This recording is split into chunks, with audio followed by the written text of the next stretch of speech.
Assalamualaikum warahmatullahi wabarakatuh. Kami, pelajar Kolej Pengajian Islam Johor Marsah dari Diploma Syariah Islamiyah Kelas 2, Semester 2. Saya, Farah Syahada binti Muhammad Samri bersama sahabat saya. Assalamualaikum warahmatullahi wabarakatuh. Saya Siti Nur Alia Aisyah binti Samsudin mengambil Diploma Jurusan Syariah Islamiyah di Kolej Pengajian Islam Johor Marsah. Hari ini akan membincangkan tentang persoalan-persoalan yang terdapat dalam tugasan penyelidikan.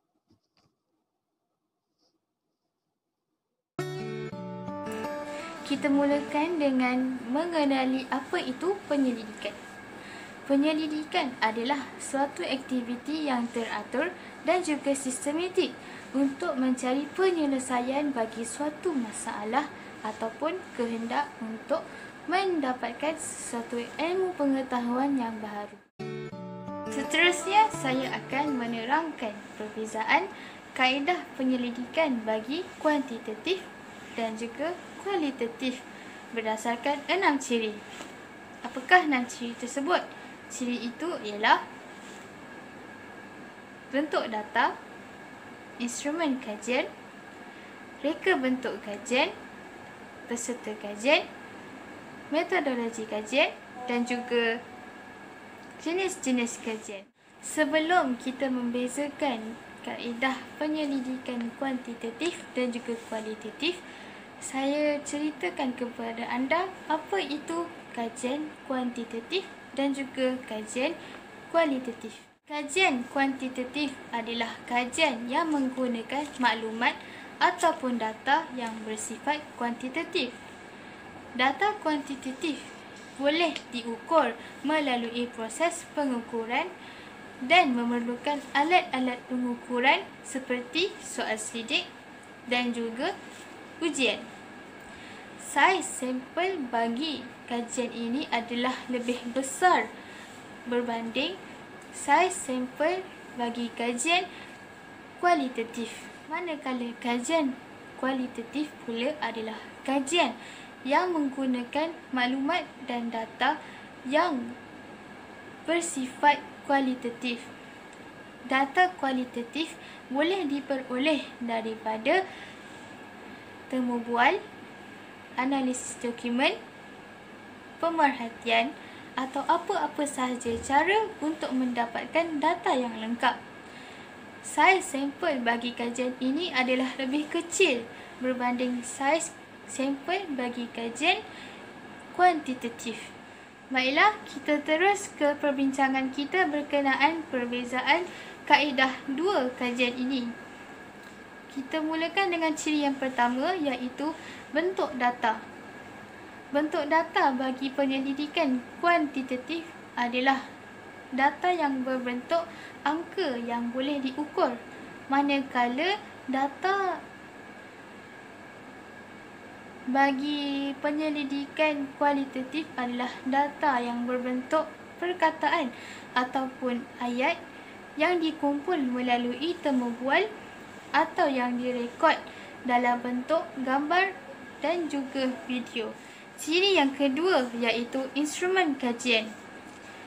Instrumen kajian bagi penyelidikan kuantitatif adalah penyelidik menggunakan instrumen seperti soal selidik dan juga ujian pencapaian bagi memungut data.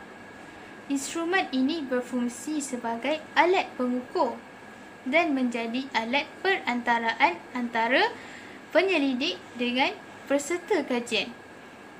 Manakala instrumen bagi penyelidikan kualitatif, penyelidik adalah instrumen utama yang memungut semua data. Penyelidik perlu berada dalam situasi yang dikaji, mendengar dan juga memerhati situasi fenomena yang ingin dikaji. Ciri yang ketiga iaitu reka bentuk kajian. Reka bentuk kajian bagi penyelidikan kuantitatif adalah reka bentuk yang telah ditetapkan sebelum data dipungut.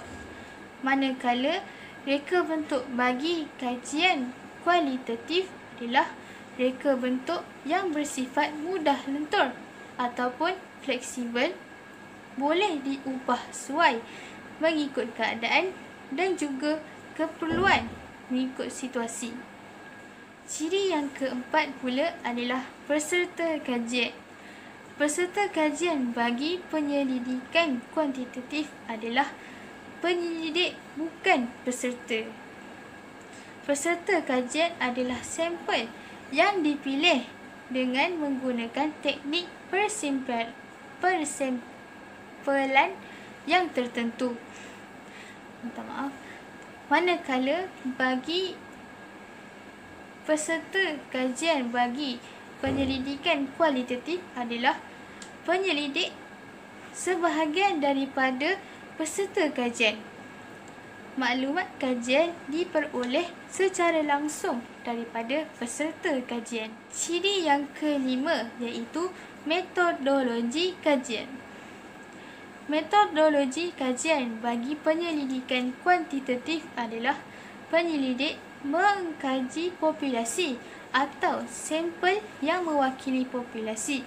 Saiz sampel ini adalah besar dan dipilih berasaskan kebarangkalian. Manakala metodologi bagi penyelidikan kualitatif adalah saiz sampel adalah lebih kecil dan dipilih secara bertujuan dan tidak berasaskan kebarangkalian. Dan ciri-ciri yang terakhir iaitu ciri yang keenam, jenis-jenis kajian. Jenis-jenis kajian bagi penyelidikan kuantitatif adalah kajian deskriptif, kajian kolerasi, kausal komparatif dan juga kajian eksperimental.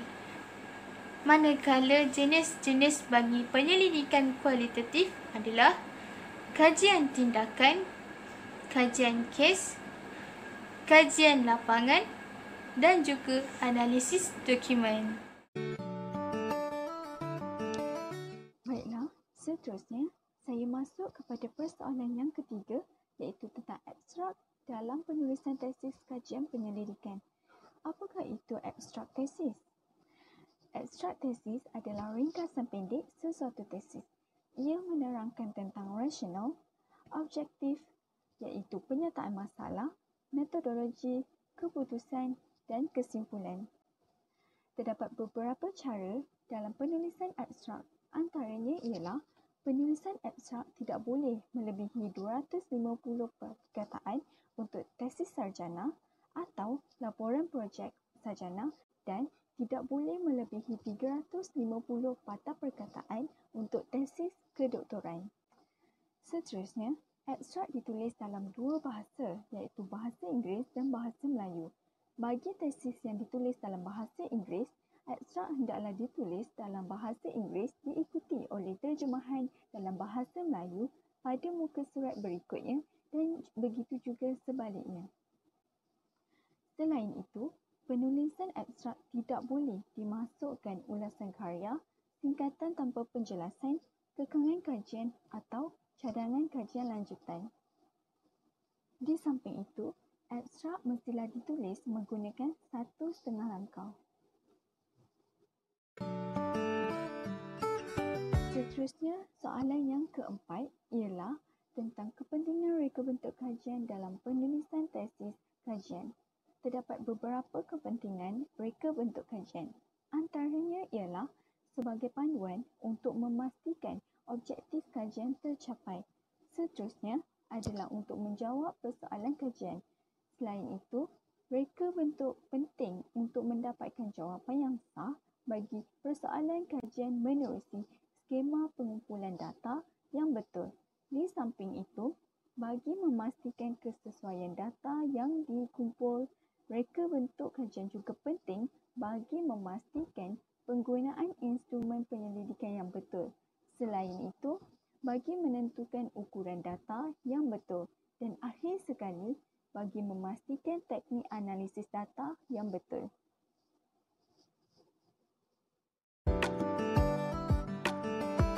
Sekarang kita Kita masuk kepada persoalan yang terakhir, iaitu tentang kepentingan literatur dalam penulisan tesis kajian. Terdapat beberapa kepentingan literatur dalam penulisan tesis. Antaranya ialah untuk mengenal pasti dan membina rangka teoretikal kajian kualitatif. Seterusnya, idea tentang konsep yang muncul daripada data boleh dibandingkan atau dibina. Selain itu, dapat membantu penyelidik dalam membina masalah kajian serta menjawab soalan kajian yang spesifik.